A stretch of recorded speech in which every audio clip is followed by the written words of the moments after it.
Cobstay Kodiak, Channel 16. Vessel calling Mayday. Identify yourself. Over. Hey, this is the Fishery. Position is 15. Good damage. Distressed vessel, this is Coast Guard Cobstay Kodiak. You are coming in broken and unreadable. Any vessel in the area hearing distressed vessel, please relay. Over. They're abandoning ship. Sinking! When a ship sinks, most survivors are picked up at sea, but a few have spent as much as a month waiting on shore for rescue. No matter where you are, no matter how long it takes, staying alive is the bottom line. You can never give up. Everything you do has one purpose, staying alive. The 7 steps to survival can help you pull that off. The 7 steps for survival are recognition, inventory, shelter, signals, water, food, and play. Recognition is the first step to survival. You have to recognize and deal with each new situation.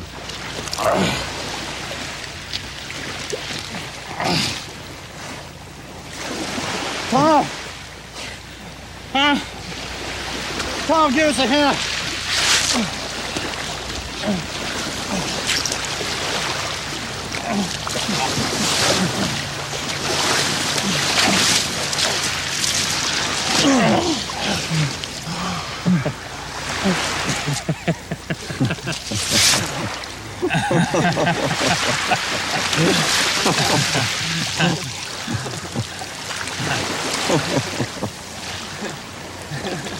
Now what? You're not safe just because you made it ashore. It's as easy to die on land as it is at sea. Recognize that your life is still in danger. You can't act logically until you do.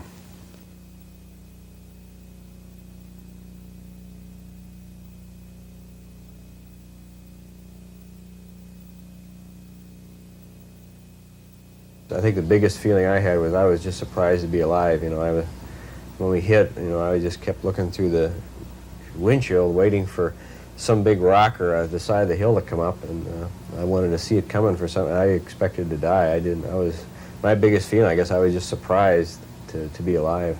After I got out of that crash, I was bound and determined I made it this far. I wasn't going to die. I was going to make it.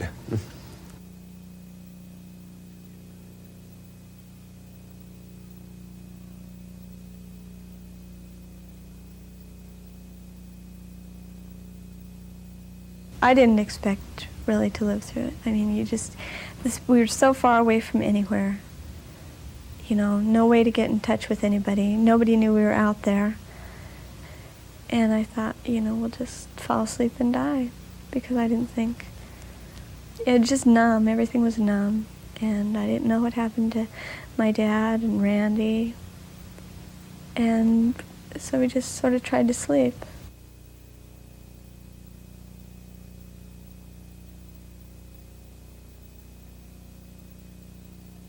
When I did get to about 100 yards offshore, I went into a bad area that was really rough, and it tore my survival suit off. Well, I had to take it off. I was drowning. And then I found myself without a survival suit. So the depression went right back down again. It started all over again. I was like starting from the bottom. And I kept thinking to myself, well, you know, you might as well just give up. This is ridiculous. And I just kind of looked up and asked the Lord why he was doing it to me. Let me make it through all this just to give me another obstacle to go against. And I finally made it up to the cliff. And then I looked and I had another obstacle. I had to climb the cliff. I said, no, I can't take it no more. Sometimes panic will follow recognition. I'm getting out of here. Walking out's the quickest way to die. Tom! Uncontrolled, it can kill you. Preparation is your best weapon against panic. The more you know, the more control you have, and the less you panic. Recognition is understanding and accepting that your life is in danger and that you must act to stay alive. Your first action after recognition is inventory. Inventory is taking stock of what can keep you alive and what can hurt you. Hey, Skipper. Skipper, this guy don't look too good. We're gonna have to strip his wet clothes off and see if we can't warm him up. Hey, Tom, we're gonna need you.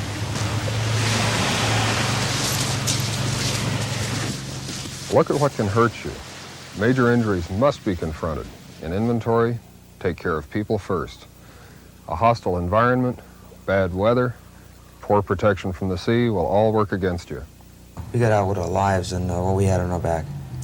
Yeah, I suppose I think the first thing we did was try to find out who was still alive and where they were, and trying to locate the people and get them away from the wreckage was still burning, and get as many of them away as we could. There were a lot of shoes and boots washed up. No food, but all the shoes and boots, and no other clothes other than just that one sweater. So my dad had a pair of boots on, and we got a pair for Gina Lynn.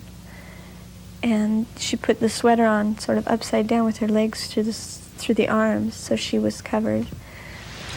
Tom, how about staying with John? Ken, would you help me go through what we got and see what's going to help us make it in this place? Sure. Look at what can help you. Familiar objects used in new ways can become important tools for survival. Well, we won't need this stuff anymore. No, don't throw it away. Everything's important. Might need it later. Your best resources are your knowledge and your common sense. Use your imagination and be creative. Debris on the beach and natural resources are important. There may even be wreckage from your accident. Anything could become a valuable survival tool. Inventory prepares you to make the right decisions. After you've inventoried your resources, you're ready to act. With a better view of your situation, you're ready for the next step, shelter. Protection from the wind, wet, and cold that can rob you of life. Shelter is anything that protects your body from heat loss. Your primary shelter, clothing, uses insulating materials such as wool or fiberfill to trap in warm air. Worn loose and in layers, clothing provides the best protection. Remember, keep clothing dry. Water can rob your body of heat 25 times faster than air at the same temperature. Skipper, we need a car for John. Now, we'd be a lot better off building a shelter. We could build back in those trees. If we build back in those trees, and no one will see us. Why don't we just build one right here? There's plenty of driftwood, that's for sure. It doesn't matter what kind of shelter you build, so long as you use insulated materials to hold in the heat. It can be built from boughs of trees or driftwood. Sod, moss, and grass trap air like wool. They're nature's version of insulation. The smaller the shelter, the better, so body warmth can heat the space within the insulation. It should be airtight and shed water. Make a small doorway that you can block up. Looks pretty good. Yeah, it does. Adequate shelter will keep you warm and alive. I guess the plan that we had was try to get people close together as much as we could, and sort of try to weather out the night that way. Maybe cut up the rafts some more to get shelter from the wind and the rain. We knew how to put the sail up to where it's best, and by that time we were just about gave up on even trying to have a lean-to, because it just kept blowing down and the wind blowing through. And so when we lay down to go to sleep, we just wrapped up in the sail instead, and it kept our body heat in there, and it was nicer. I decided to dig and bury myself, and I put leaves and sticks and everything else on me. I don't think I slept. I shivered at 90 miles an hour all night, so. And I ended up doing that 2 or 3 more times. And the last time I did it, I had found a tree that had fallen over, and it was like roots going into the ground still. It was like a little cave, natural cave. So I took the moss, you could pick it up in big sections out there. And I just kept putting it over them and over them. And I made myself a little hot, and I got inside. And Staying alive means staying warm. That's why effective shelter is so important. Once you're warm, work on being rescued. Signals are your only direct way to ask for help. Are you sure this is going to work? Well, what the hell? That's the best I can do.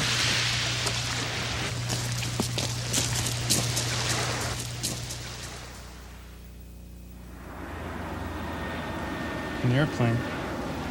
An airplane! An airplane! Let's get out of here! Go, go, go, go! Woo! Hey! Air! Hey! Hey! Woo!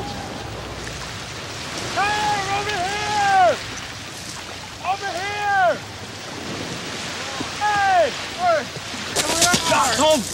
damn late. God damn it! God damn it! They missed us. How could they miss us? You can be missed if your signals don't attract attention and ask for help. They have to stand out from the environment, and they have to be visible to boats and planes. At night, use signals that generate light, such as a fire. That cost a living. To a passing boat or plane, even a large bonfire can look like a beach party. The universal distress signal is not one fire, but 3. We're gonna keep that one lit all the time. Let's have these other 2 ready just in case. You can't have too many signals. Call for help in as many ways as possible. Bueno! And always be ready. Make signals that work when you're there and when you're not. We listened for planes and we thought we heard boats. And so we had some drift that we'd found, you know, some plastic jugs and some rope and stuff that we figured if anything came close, we would just throw it on the fire and we knew it would send up a black smoke. Did you try to signal him or anything? Oh yeah, I saw him coming. I took off down the hill, Screaming. waving. Yeah, jumping up and down. Yeah. Were you the only one? I think you were right behind me. Yeah, I was in hot pursuit. The longer it takes to be rescued, the more important the remaining steps become. The 5th step is water. An adequate supply of water must be found. Skipper? Yeah. My piss looks funny. It's kind of dark. Yeah, well, you're probably dehydrated. We all need water. Survivors must stay healthy to stay alive. Dehydration is life-threatening. Your body needs at least 6 pints of water a day. That's 3 quarts. It's hard to drink enough when all you have is water. If possible, be sure and boil your water to kill anything growing in it. Here you go, Tom. Survivors have lived for weeks on water alone, but over the long haul, maintaining good health means finding nutritious food. Food is the 6th step, but what some people recognize as food, others may not. Water's not enough for me. I'm gonna get something to eat. Yeah, while you're at it, get me a steak to go with my beer. Make mine barbecue chicken. Hot fudge sundae, lots of whipped cream, 3 cherries. You guys are gonna be sorry when I get back. Just a minute, I'll go with you. Here, take this. I'm gonna go with them. Yeah, I'll watch the fire. What are you doing? I'm going hunting. Food's down here, Tom. I can't eat any of that stuff. I'm going hunting. That's wrong. Nobody takes off by himself around here. You don't even have a gun. What are you gonna do, wrestle it? Come on, there's plenty of good food down here in a tidal pool. We'll go get some. Some people have grown up by the sea and can find food where others see nothing. Be prepared to adapt to a new and different diet. People have died because they refused to eat unfamiliar food. Is this thing poisonous? No way, that's good food.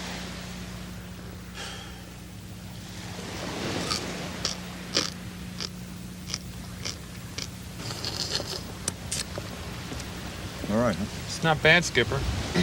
But I got an eye on a seagull over here I'm gonna get. Come on, give me a break, would you? Seafood is a good source of protein and carbohydrates, and seaweed contains many minerals, so the tide pools can provide a well-balanced diet. I got it! Unless you're allergic to seafood, you have little worry about getting poisoned. Stay away from clams and mussels because of the danger of red tide. In a survival situation, don't take chances. Eat what is safe. Limpets, sea urchins, barnacles, most snails, chitons, crabs of all sizes, and seaweed. Land plants are also a source of nutrients.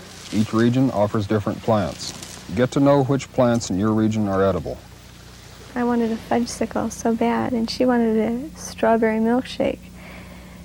Because we were so dehydrated, it was cold foods we liked. We talked about and candy and just every kind of food. Pizzas and every topping we would put on a pizza.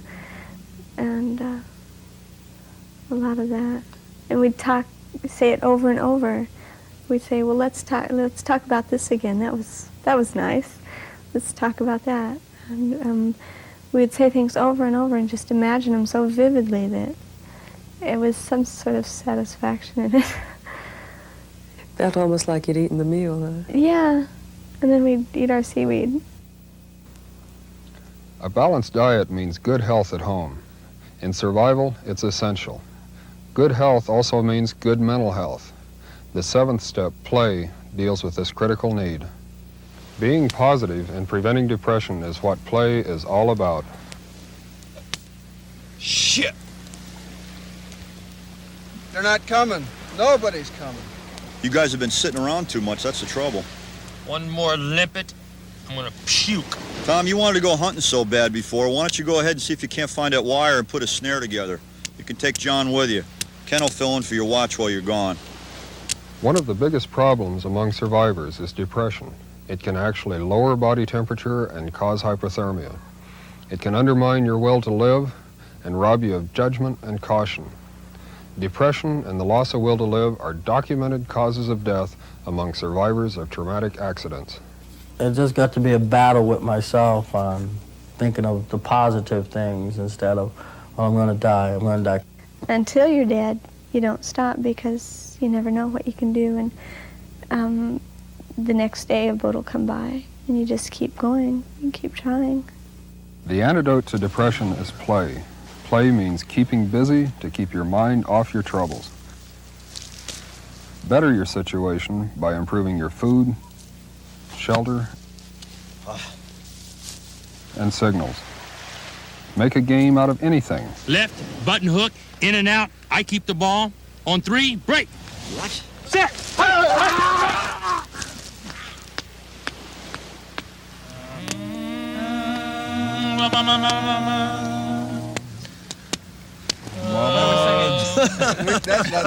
Amazing.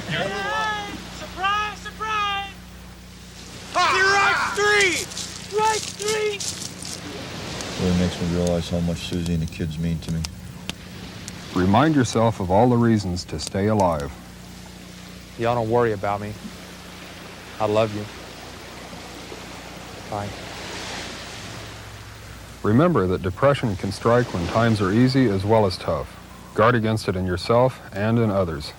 Gina, when she would be so despondent, and like my dad got mad at her and said, you know, if you don't shape up, we're going to leave you behind. And of course, there's no way we would ever have left her behind, but you can't, there's just no way you can do that and still make it.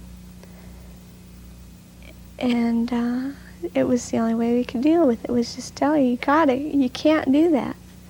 And how do we know? You know, why should she believe us that we're going to get through? Why shouldn't she just sit there and try to be warm and try to rest? But I just don't think you can do it. You have to keep going. These 7 steps aren't foolproof. They're not a perfect formula. Common sense and a little luck are needed, but the more you know, the better your chances to survive. Recognize you're in trouble. Inventory the situation for its liabilities and resources. Shelter and protect your body from exposure and heat loss. Look ahead and have signals that work with you or without you. Dehydration will rob you of health. Staying healthy will make the difference between life and death. You can survive without food, but if you have to wait days before being rescued, use your head instead of your strength in getting food.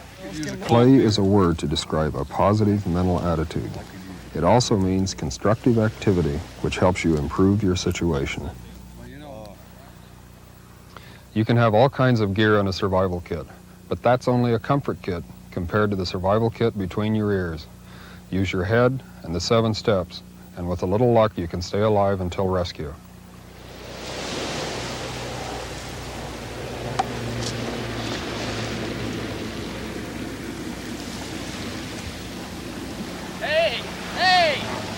John! Hey! Hey! Down here! Here, over here! Woo! Down here! Down here! Down here! Woo! Judging from their activity, we believe believe they're in excellent condition, and we're going to go in to hoist it this time. Over.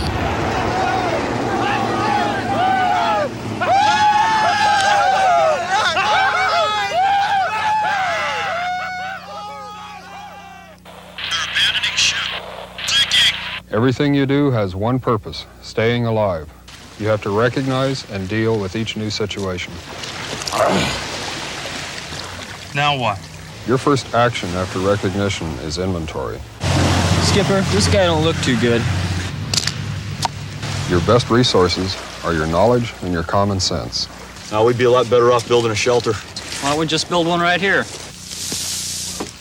Shelter is anything that protects your body from heat loss. Are you sure this is gonna work? You can't have too many signals. An airplane! Home! Too damn late. How could they miss us? Survivors must stay healthy to stay alive. Your body needs at least 6 pints of water a day. Water's not enough for me. I wanna get something to eat. Be prepared to adapt to a new and different diet. I keep the ball. Break! The antidote to depression is play. Right 3! And with a little luck, you can stay alive until rescue. And we're going to go in to hoist it this time. Over.